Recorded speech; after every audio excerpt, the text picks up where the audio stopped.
CYC is a free channel, presents the Word of God for everyone. Your support will help us to continue the mission. Visit our website, cycnow.com.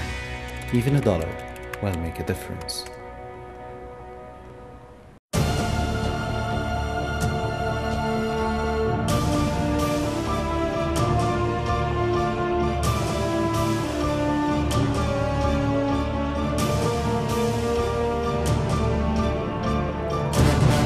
About the, I don't know if you want to call this the climax of the science and religion kind of discussion. The truth behind the theory of evolution.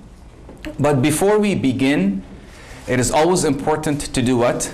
Define our terms to make sure that we are all talking and referring to the same thing. Because when I say the word evolution, it could mean a lot of things to a lot of people.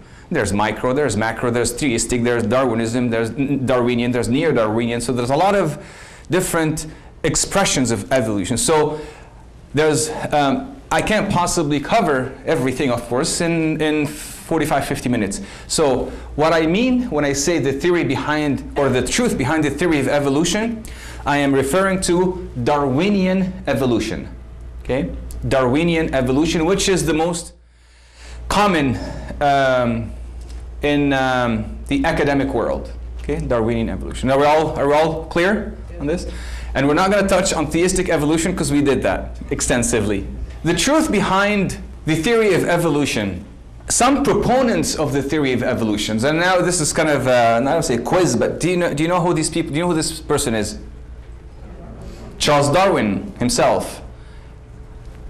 Jean-Paul Sartre. Existentialist. No, Friedrich Nietzsche, German philosopher, Friedrich Nietzsche. You just said it, someone just said it. Karl Marx, okay, Marxism. Freud, Sigmund Freud, and obviously, you know. So, all of these people are proponents of the theory of evolution, and you can draw some commonalities between all of those proponents. Commonalities between all of them. There's impact of this theory. This is kind of like an intro of the theory of evolution and its impact on our society, impact on our ideology and academics and so on and so forth. From politics to science to religion to education to media, even sports, you name it. Every facet of society has been impacted one way or another by Darwinian evolution. Also impact on ideology or schools of thought. Communism, materialism, atheism, relativism, pluralism, humanism, naturalism, and postmodernism have been influenced by the theory of evolution. A lot of isms.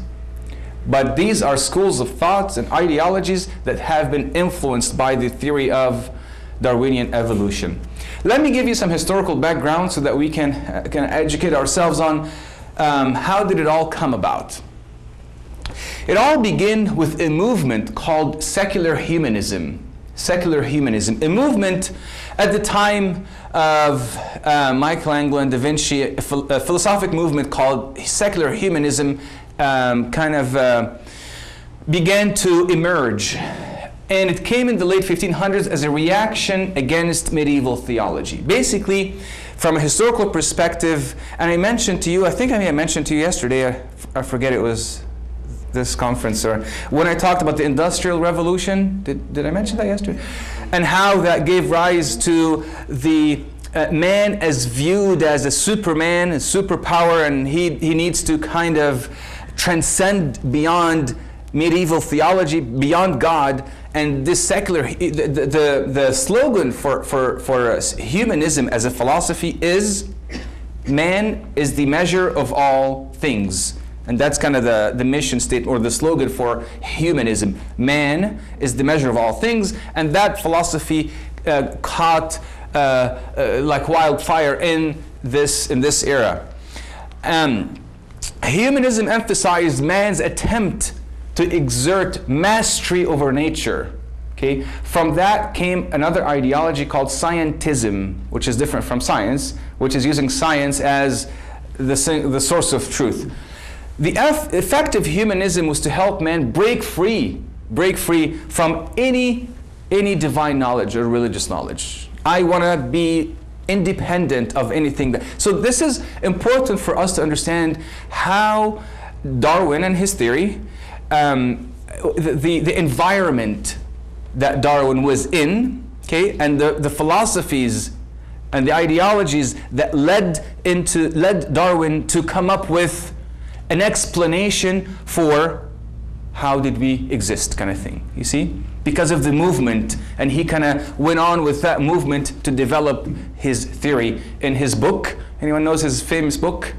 The Origin of Species. That's Darwin's book on the theory of evolution. So Darwinian evolution in brief.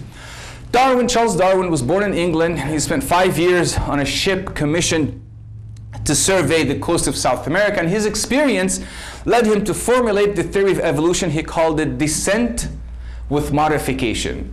It was said that he saw some fossils, and then he came with this theory of, well, you know what, I believe that there is a transitional fossil that may explain that we actually were not created, but we have evolved from other beings, and there is a link somewhere, although I haven't found it, but it's, you know, the missing link that links this species to this species, and they all came from what's called a common ancestor.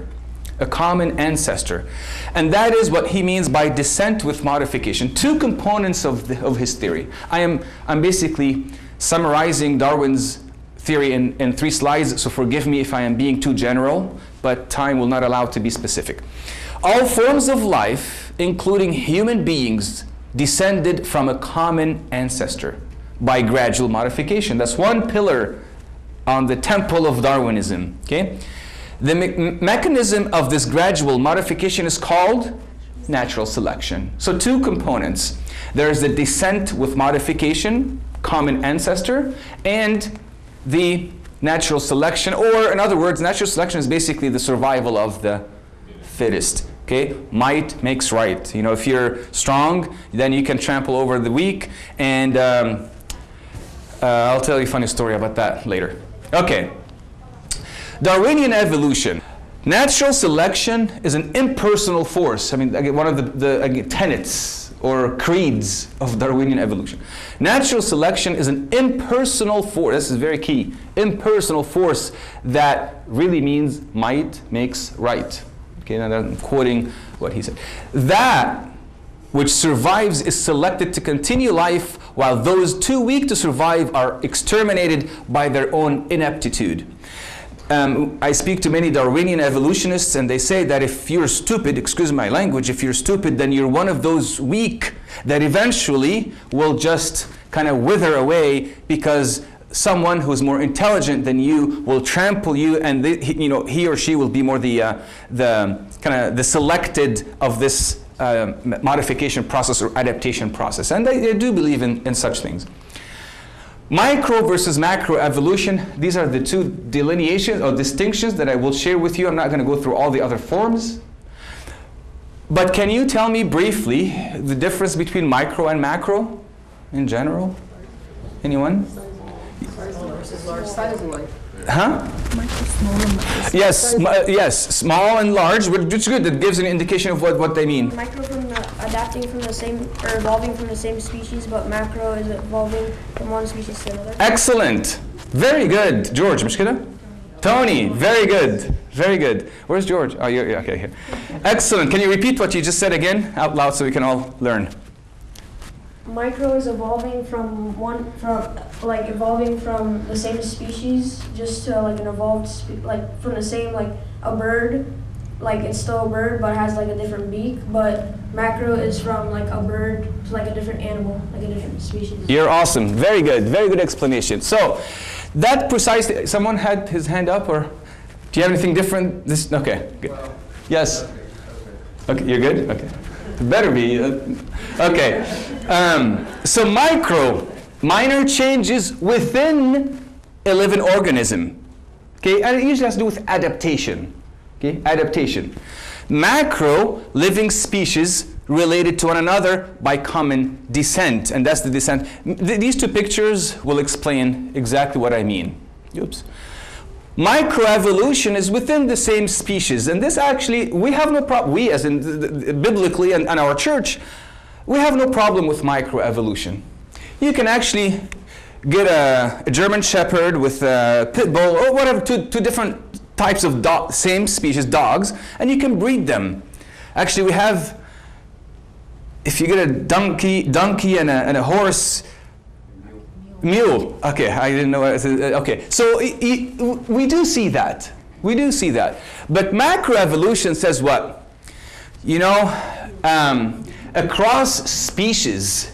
So the elephant at one point was a crocodile. At one point was a deer, and so on and so forth. Across species. What's the reasoning behind this? That we all have come from the same ancestor. So, do we have a problem with this? Very minimal, very small problem. What's the reasoning behind this? That there are some similarities in their DNA makeup. That's what they say. But here's the answer to that. Similarities in the DNA makeup doesn't necessarily follow to say that we have a common ancestor, but we have a common creator. See? Who is God? But that's him whom they're trying to deny. So they're not going to use him as a conclusion for their theory. You see what I'm saying? That's macro versus micro in brief. Again, I'm trying to be as brief as possible to move on with the discussion. Basic assumptions of the evolution theory. Some basic foundational assumptions that they adhere to. Number one, non-living things gave rise to living things. Non-living things gave rise to living things, and that's called spontaneous generation. In other words, you get some protein, bacteria, and molecules here and there, and three things: time plus matter plus chance. Given enough time, enough components, matter plus chance, and then here you are. You see? So they believe that we were created from non-living, inanimate meaning non-living objects. Number two, which is really the core of their belief. No presence. This is what they want to get to. No presence of an external agent. In other words, no creator. You cannot tell me that there's a creator, because that's the reason why I came up with my theory. And number three, the universe evolved from particles to people. How would you like to feel when I tell you that you were somehow formulated in a primordial soup and slime somewhere? And that's what they say. Primordial soup basically made up who you are. Wow. How does that speak to my worth, to my essence, to my value? You see? How? What would make you more intelligent than I am? Why would I listen to you and not to anybody else? Or why would you not listen to me if we both came from the same protein and bacteria? You see? What would make you more valuable than mine? What would make Mother Teresa or St. Anthony better than Hitler? They both came from the same primordial soup. You cannot differentiate between right and wrong. Okay. Here's what they said. Origin of the universe, origin of the earth. Here's the primordial soup, the slime, they call it. Okay. And then the RNA, DNA, bacteria, first cells, primitive animals, fish, amphibians, reptiles, mammals. Then you get to the lower primates, monkeys, early apes, hominids, and then humans. So this is how basically this is evolution, Darwinian evolution in brief. And this is what they say: the age of the invertebrates, age of fish, amphibians, reptiles, and age of mammals. That's evolution right there for you.